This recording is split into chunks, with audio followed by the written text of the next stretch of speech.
What's up with it? Hey, what's happening? Nothing much. Introduce yourself, let people know who you are. Derrick Greene, operations manager for WHHL Hot 104.1 WFUN 96.3 R&B for the Lou right here in St. Louis. Yeah. Now, what exactly is an operational manager?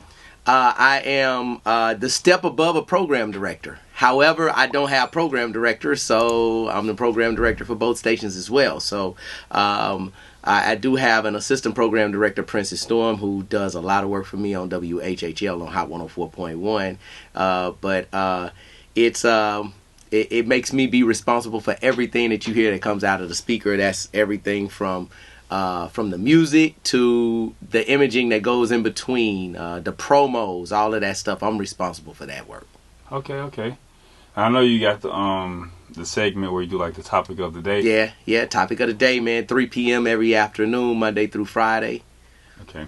Well, I just got a question that probably a lot of St. Louis artists would like to get answered. Yeah, absolutely. How can the artist get more radio play?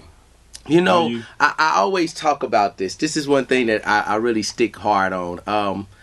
I think the biggest way that you can get radio play is to create buzz for yourself. I always tell an artist, I said, you know what? Make me come find you.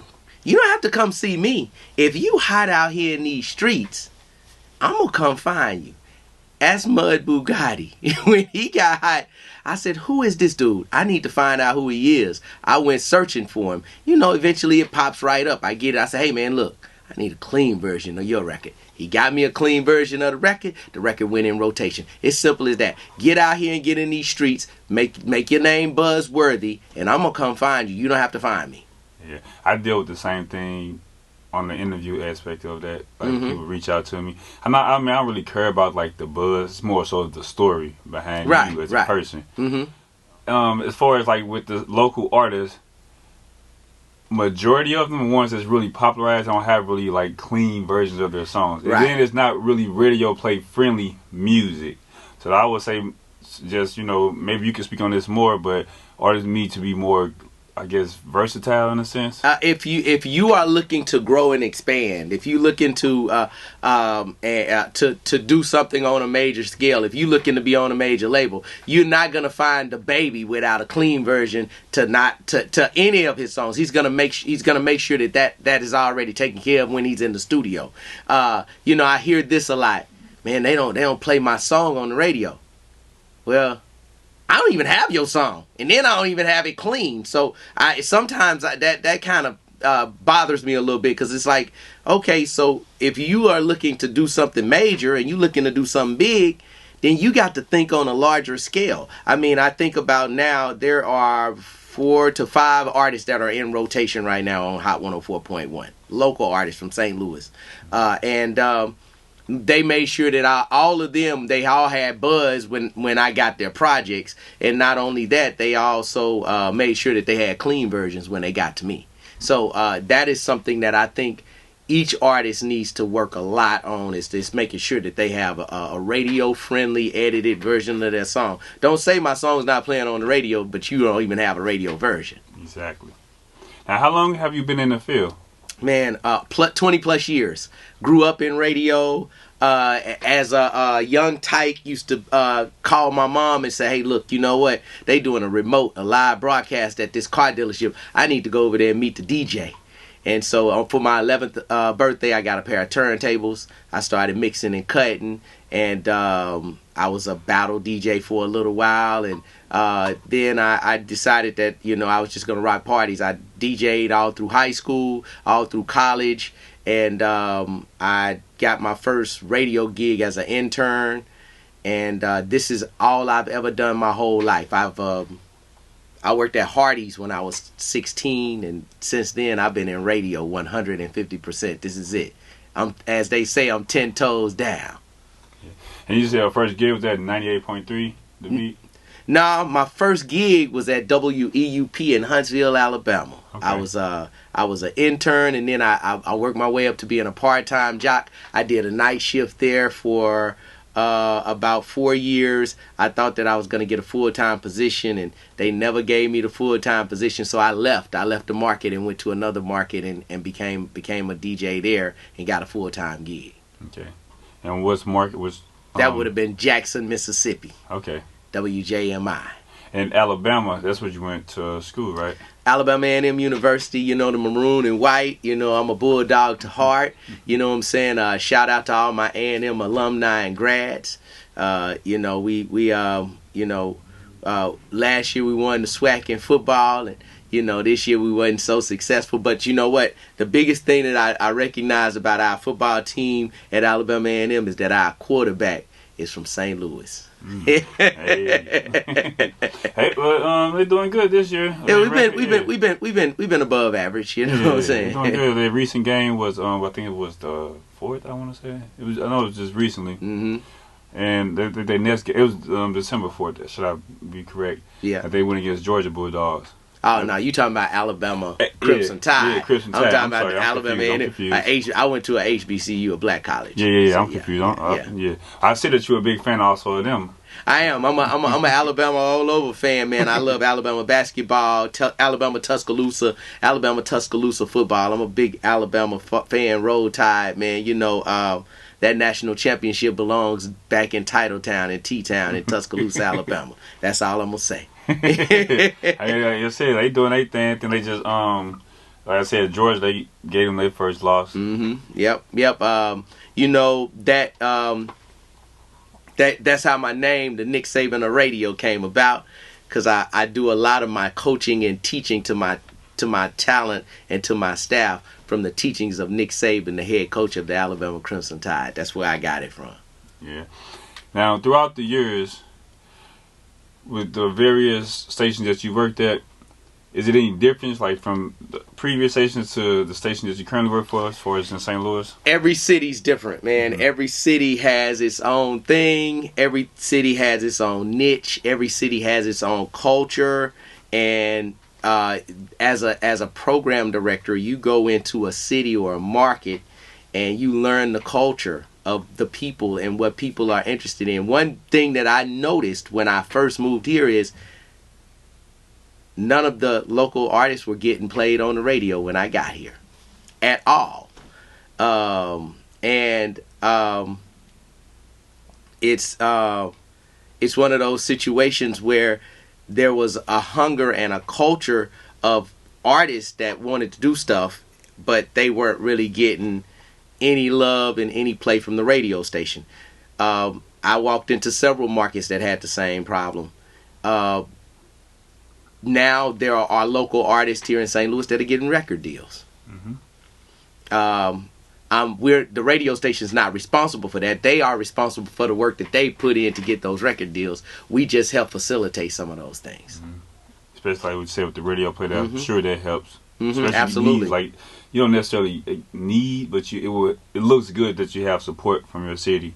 Well, there's not one day that a record rep doesn't call me and ask me who's hot and buzzing in the city, or I see you playing this song. Does that person have a situation? Not one day that goes by. That's huge. That's huge. You guys also do interviews up here from time to time, you know, with local artists and from when artists come in the city. How do you go about setting up these interviews? Princess Storm is mainly responsible for that. Mm-hmm. You know, she has a calendar, and she does things on Wednesday evenings. And you just have to kind of get in line. It is still going back to, do you have a buzz? Do you have a storyline? What's going on with you? You know, if you have never really released any of your music, you don't have anything on Instagram or YouTube or a SoundCloud or anything, and you just been recording in your house, there's no need for you to be getting an interview. But if you got a buzz or a story behind your line, that's what you need, you know. I have the utmost respect for a lot of artists here because I see they grind. I see what they're doing out here in the streets. I see how they're working, and make sure, if you're an artist, make sure it's not just about St. Louis. You got to go somewhere else too. There's nothing wrong with getting in your vehicle and driving to, you know, Kansas City and working your project over there. You know, you just never know, you know, what could happen. And you could go to Springfield, go to Champaign or somewhere and work your project. You know, there's nothing wrong with that. Get a buzz going. We'll find you. We know where you are. You can't hide from us, you know. Yeah, with me, my platform is called Views from the Art, so it's primarily based in St. Louis, but like you said, you got to expand the brand. Got to expand the brand. It's funny you said that. I actually been tapping in with Kansas City as the first city I've been going to. You know, got a few people that I network with down there, and it's just been growing since then. You know, there was a rapper here in St. Louis that had a song that was on about 7 radio stations in America, and I didn't even know he was actually on these stations. I had a program director from another city call me and say, "Hey man, you know the guy?" And I said, "Nah." I said, he said, "Man, I'm burning this record up over here." I said, "What?" So I go to BDS and I look at the I'm saying, "Man, why are we not playing this song?" Next week I had him in rotation. He was out working his record everywhere but St. Louis. Yeah. And it comes back to me. Like I said, I'll find you. Now, what are some tips you learned along your career that helped you? I'm gonna ask you just for myself, like maybe you can help me with some tips, like as far as how I project my voice or just how to keep my audience engaged.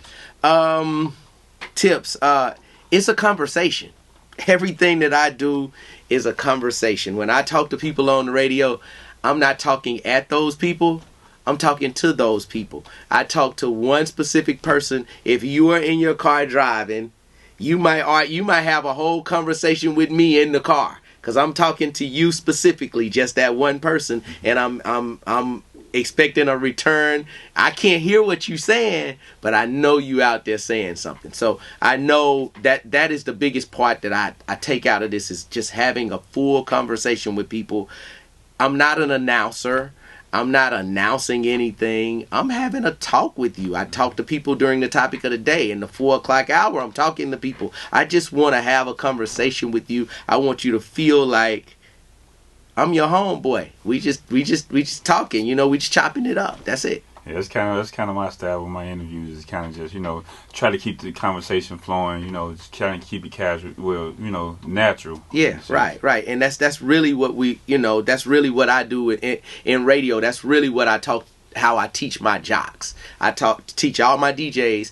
Just have a conversation with people. Sometimes you could just take and put a picture right here of a person that you talk to all the time, and when you open that microphone, you talking to that person on that picture. That's really how I view what I do every day. I see you've been also covering events for the BET Awards, things like that. Yeah. How did that come about? Man, I just been in this game a long time, and I made a lot of relationships, a lot of connections, and sometimes people come to me for advice. Sometimes people come to me for me to host things. Sometimes people come to me to, facilitate something for them. Random acts of greatness just happens around me. It's just God's work and not mine. I don't know what happens, but yeah, I've done some things for BET. I've done some things for MTV. I've had a great run in this business. I see you got your ring on. Yep, I'm married. Yeah, married.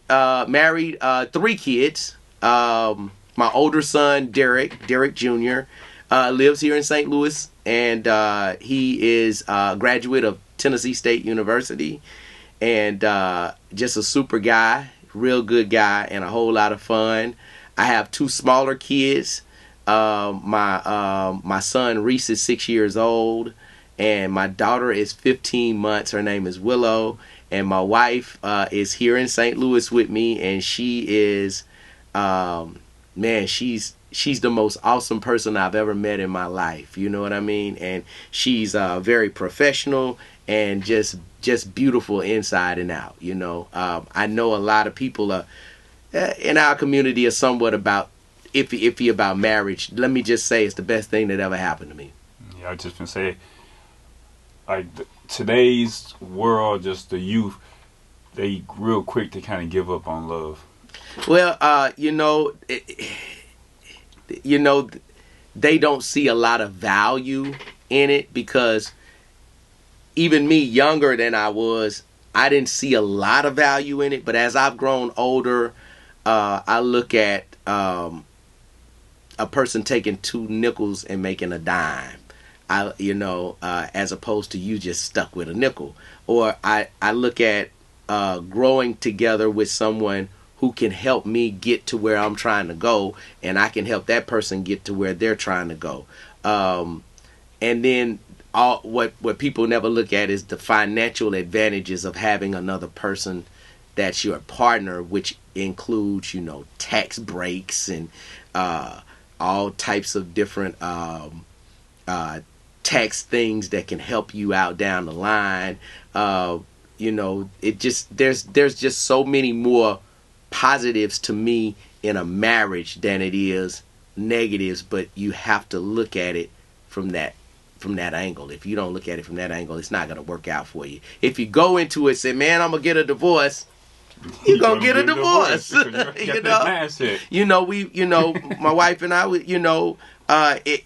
we've been married, we've been together for 14 years. Look, and it's not always been peachy cream. You know what I mean? There's some you go through rough patches, because what you're doing is you're gelling a situation with a person who has a totally different background from where you've been in your life. Look, I've grown up in a two-parent household with my mom and dad, and my wife grew up in a 2-parent household, but her dad was gone a lot because her dad played pro baseball. So there's some different variations in our upbringing. Her mom had a whole lot to do with her upbringing. My dad had a lot to do with mine. And so you try to mesh things that you have together, and sometimes you hit bad spots, but then you can work through those things. If you can work through those things, it's magic, man. It's great. It is great, What would you say would be the key to working through those tough situations? Communication, man. You got to learn how to talk to people. And, one thing about one of the biggest knocks about being a radio personality is a lot of people in radio know how to actually don't know how to actually communicate with each other. You communicate with people all day on the radio station, but then when it comes to your personal life, you are pretty much communicated out. So, one thing that I had to learn how to do over the course of years was learn how to have a great communication stack with my wife. Like, we need to talk about this, and we need to talk about everything. We need some transparency. We need to, while she's transparent with me, I get home and I'm like, man, I've been talking all day. I don't want to talk anymore. Well, you know what? I had to get past that, And they can't see my face, but I just laugh when you said that you be on the radio, you talking to people all day, you have communication like in your profession, but when you get home, you like it's kind of you bump heads a little bit. You don't have that same type of approach to it. I laughed. I just said the same thing to myself last night. I interviewed people. I think I could talk to them, but me and my partner, I thought about it last night. I reached out to her like, man, we need to talk about this, that, and the third. Like, we've been together 8 years. Going through a tough time, still kind of, but we're recovering from that. Like I said, communication is the key. Communication, man. Communication and commitment, man. Once you show a full, all-out commitment to a person, it to me, it open up different doors and avenues. When they talk about you got to close some doors to open others. When you close one door, 2 doors are open for you. It's the same thing in a relationship. You go in and you fully commit to a situation, it's gonna open some more doors for you. I'm proof that is true behind all of that. So no one can tell me marriage don't work. I don't want to hear what you got to say, because if you saying that to me, you're not really being truthful, because you can see it happening for me every day. And where are you originally from? Originally from Orlando, Florida. Mm-hmm. And how was that compared to right now in St. Louis? It's cold as heck outside. How can I say this? I haven't been home I haven't been home. I went home earlier this year, but when COVID started kicking in, in 19, I haven't been home since late 19. It's different. It's a different culture. You just look at the different cultures. I knew that I knew it was going to be colder here. I knew that I could get me a coat and some long johns and put them on and be good.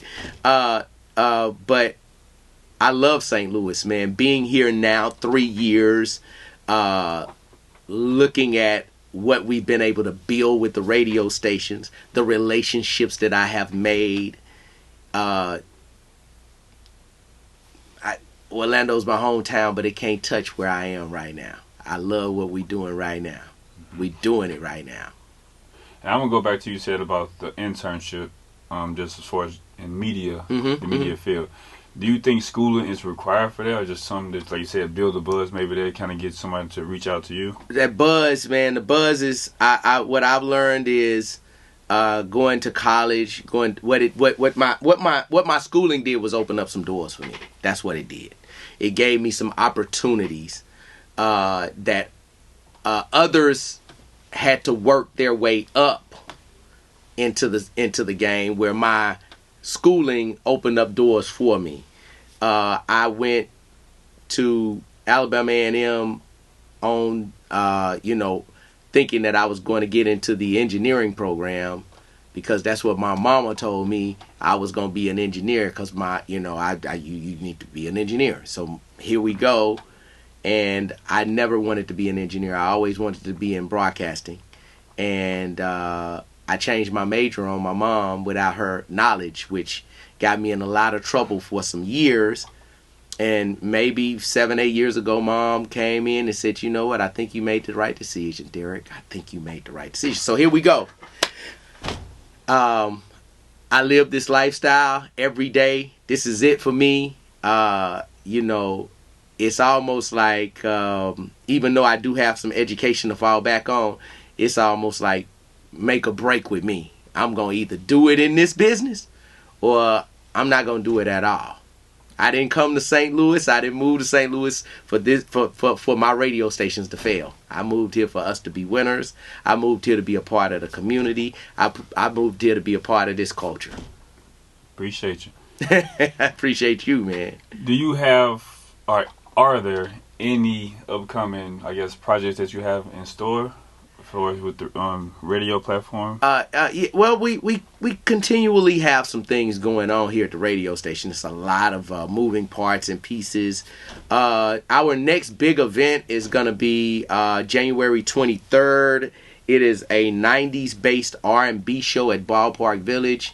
It's called Winter Jam 2022, featuring Troop, Rough Ends, Rude Boys, and Men at Large. We made the announcement yesterday. It hit social media yesterday.